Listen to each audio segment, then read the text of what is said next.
Nikki Llewellyn Gregory here from the People Forward Network, excited to introduce our partner and friend, your host of the People Strategy Podcast, Traci Austin. Traci is the Chief Strategy Officer at Elevated Talent Consulting and is breaking down a hot topic for us today that will help us advance our people strategy, ultimately the engagement of our people and their performance. Here's Traci. Does your new employee know what winning looks like to them? Welcome to this solo episode of the People Strategy Podcast. My name is Traci Austin, and I am the Chief Talent Officer here at Elevated Talent Consulting. And I have spent a ton of time with teams over the last couple of months, hiring folks in and setting up the structures for individuals to be successful in their first 90 days. And so often what we find is that there's a lack of clarity on what the position will actually be doing, and a lack of clarity around what winning looks like to that individual and what winning looks like to the team.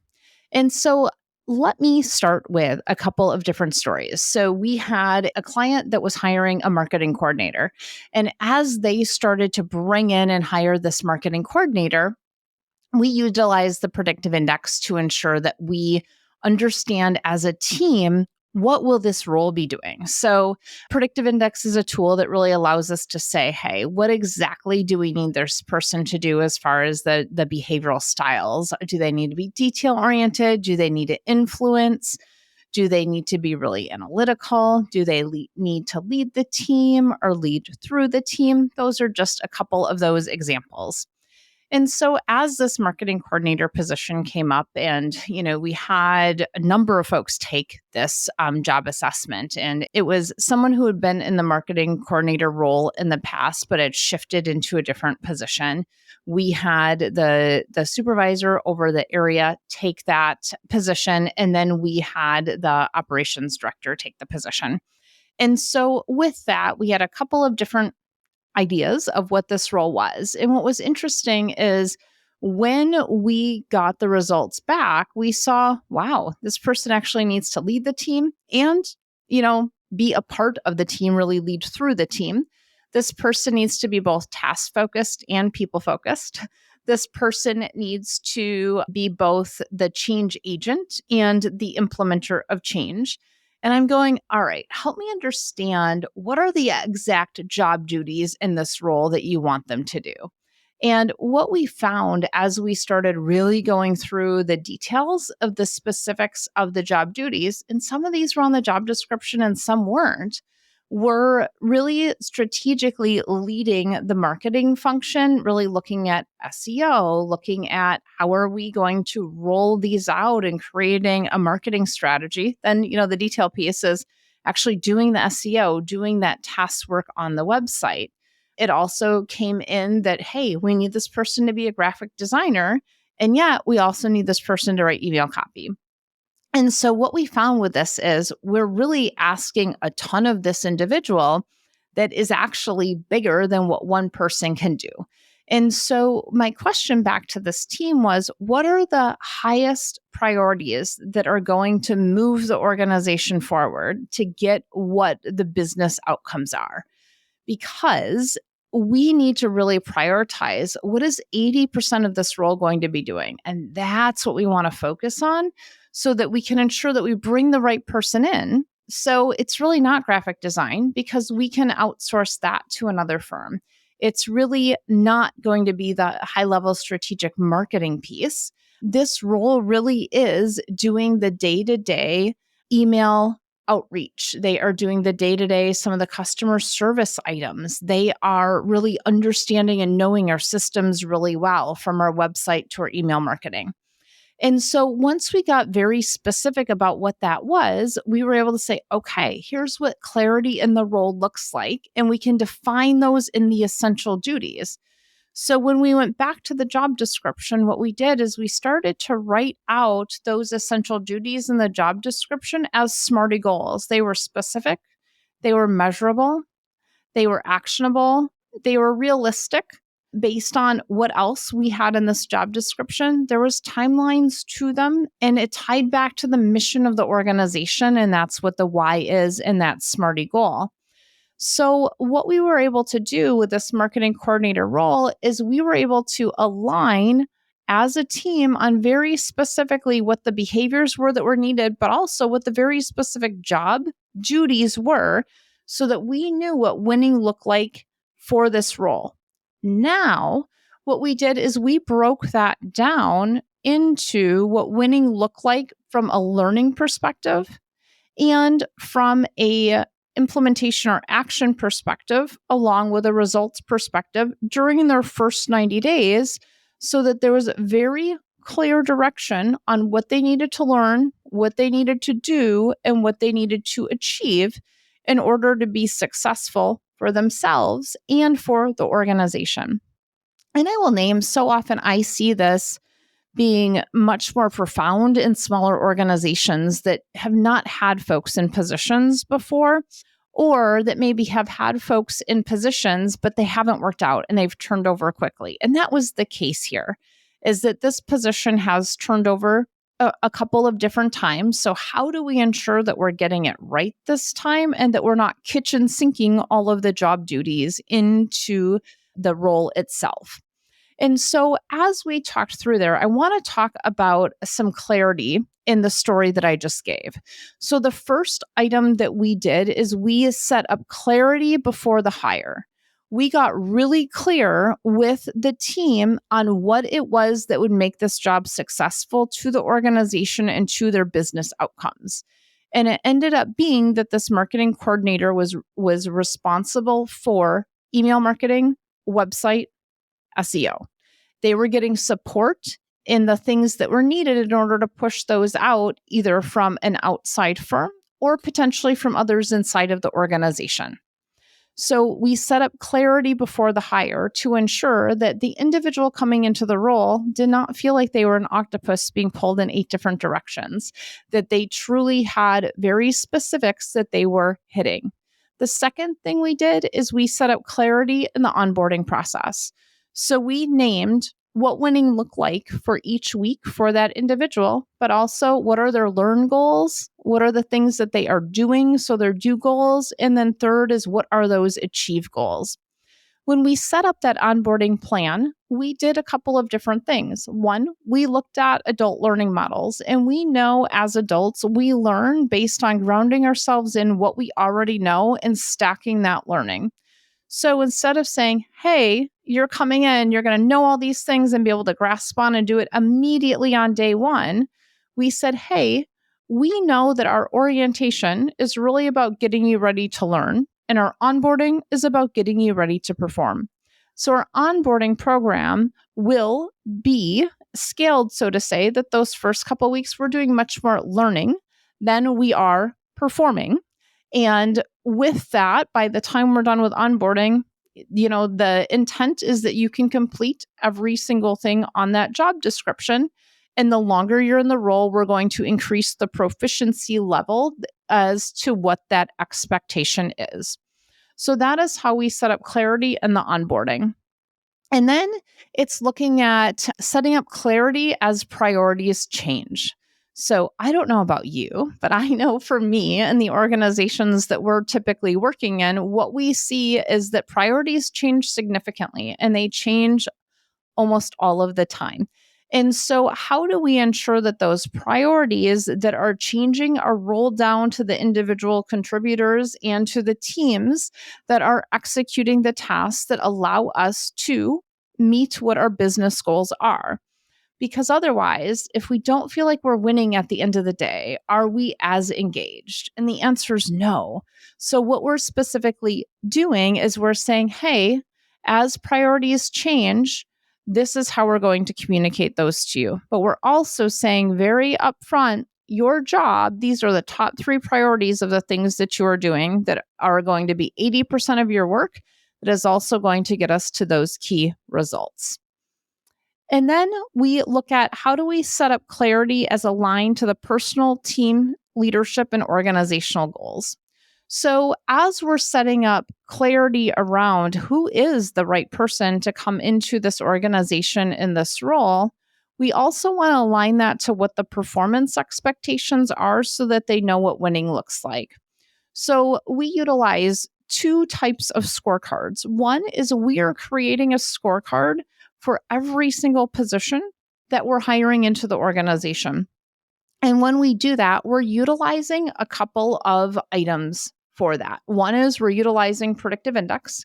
So we're utilizing and saying, what are the natural behaviors that are specifically needed for this role? And that could be, what's the level of decision making? What is the specific level of leadership? What are those key items that are needed for that individual to truly be successful in executing this role? And that's going to be different from a marketing coordinator than it's going to be from a director. And so knowing that distinction between the levels inside of the organization also allows us to have clarity in what level is this role and what support do they actually need. And so that scorecard, that's the first piece of the scorecard. The second piece of the scorecard is the core values. So are your core values for your organization very specifically named and defined in behaviors? So one example would be we is greater than me. There was actually a podcast that I did a couple of weeks ago with Jonathan Reynolds, and Jonathan talked about how he's asking sales individuals that are coming into the organization, the biggest commission they ever got and who supported them in doing it. And what came out of that conversation is this individual supported me. And Jonathan says, great. How did you thank them? And the individual said, I didn't. Well, guess what? He didn't get the position because the individual is only thinking about me versus the we. It is the team that is making these key things happen. That's an example of a core value and how we're tying behaviors to it in our interview questions for clarity on, is this individual going to be a fit to our organization? And is it aligned with their personal values? And so that's an example where if you look at your core values, what are those behaviors that are showing up day to day that you want to ensure any new hire has? And then we create a scorecard specifically around that. The third piece in hiring is the knowledge, skills, and abilities, or what we call the briefcase. So we're looking to say, hey, what does this specifically look like for this person coming on within our organization to ensure that they have the experience, they have the education, that they truly can do the nuts and bolts of the job. So if we go back to our marketing coordinator role, we need to ensure that they understand how to find SEO and to test that SEO to ensure that what words we put out there are driving the right type of traffic to our website. We need to ensure that they understand how to set up funnels in our CRM system and see who's opening them and who's not, and what those next stages are to move that individual through the funnel so that we can convert to sales. That's a key piece of this role. So those questions aligned to that allow us to give an individual a score on that scorecard based on what they have done in the past and really digging into what those key items are. One of my favorite books that I've been, following recently is Who. And Who is really looking at who is that right fit for the role. And that's GH Smart. So when we look at that, we're really saying who is the right person based on our core values, who is the right person so that we're truly asking the right questions that allow us to see the person as a whole person that can do this job. So often, what happens in an interview is we're listening for what we want to hear versus listening for, are they truly the best fit for the job, which is why we have clarity in the hiring and very specifically in the scorecard and interview process to ensure that we're listening into their ability to actually do the job, their ability to have those core behaviors that are aligned with what is needed for our organization, and that they have the ability from the behavioral standpoint to do the job as it's specifically laid out for that level inside of the organization. So what this does is this allows us to have clarity at the hire. Once we've hired them in, they know what the job is because it's written in a Smarty goal format on the job description. And they are taken through that onboarding period of truly learning each specific essential duty of the job with a buddy to know that, hey, yep, I'm getting the feedback that says I'm doing this or I'm not, and I'm getting the coaching to improve my skill set to get there. That allows us to see very quickly, can this person perform the job that we are hiring them to perform? And what additional support, mentoring, coaching, and or training do they need in order to get to the level that is expected? Or did we have a mishire and we need to shift that pretty quickly inside of our organization? So that's clarity in setting up the hire. That's clarity in who are we hiring. That's clarity in ensuring that they are onboarded and know very specifically what the job is in that first 90 days. And now we have a scorecard that's very specifically our performance management tool. And guess what? It's pulled directly from the hiring scorecard for that role. The key distinction within that is instead of saying, can you do the job? Now we're looking at, will you do the job as aligned to what those business needs are? So on that scorecard, we're saying, hey, what is the organizational goal? Well, guess what? For performance management, we're implementing systems that say every single person in this organization is going to get the same score for the organizational goal. Did we meet it as an organization or not? Now for the team, we're saying as a team, this is what we need to accomplish. Every single person on the team gets the same score for the team. And then we have the individual job-related goals that are very specifically aligned to the team goal, and the team goal is aligned to the organizational goal. So now we've tied merit very specifically to the organization hitting the goal, the team hitting the goal, and the individual, so that we're not competing with each other, or at least we're lessening that effect, so that we're truly starting to work together as a team, and it's impacted based on the merit and the dollars that we are receiving. And of course, everything there goes back to, are we measuring the same thing when we hire an individual as we do on the performance, so that we've built a system? So that is what we look at when we create clarity for the team, the organization, and the individual at hire, all the way through to performance. So with that being said, one of the key things that we do here at Elevated Talent Consulting is we work with our clients to create a people strategy roadmap, which really says, what are those business strategies that you're utilizing to deliver the key product or the business outcome? And how do we as an organization look and say what is specifically needed of the resources, whether that's financial resources, whether that is systems resources, whether that is people resources, to deliver very specifically on that business outcome? And there's different stages and phases of this that we specifically look at. It could be, hey, we need to increase our headcount to get this amount of productivity out of a team. It could be that we need to optimize our systems so that we can get a very specific yield out of a product, from the raw product coming in to the product going out. It could be that we're very specifically looking at the impact of how our people are growing inside of our organization and elevating as they work with us. So with all of those, again, what is the goal, and having clarity around what that goal is so that we can ensure that we know what winning looks like as a team and as an individual. And when we do that, we're much more likely to be engaged in our work. And that people strategy roadmap helps us to determine where exactly do we focus on for the highest priority at this point in time.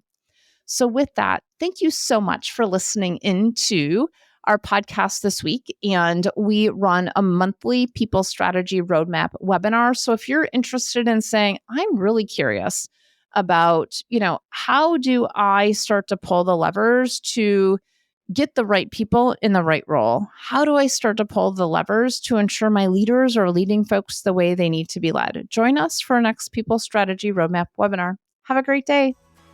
Thank you so much for listening today. I'd love to connect with you. If you'd like to connect, you can find me on LinkedIn at Traci, Traci Austin, and at our website at elevatedtalentconsulting.com. If you'd love to learn more about our process, please reach out to us. And again, thank you so much for listening and sharing your feedback with us through a review.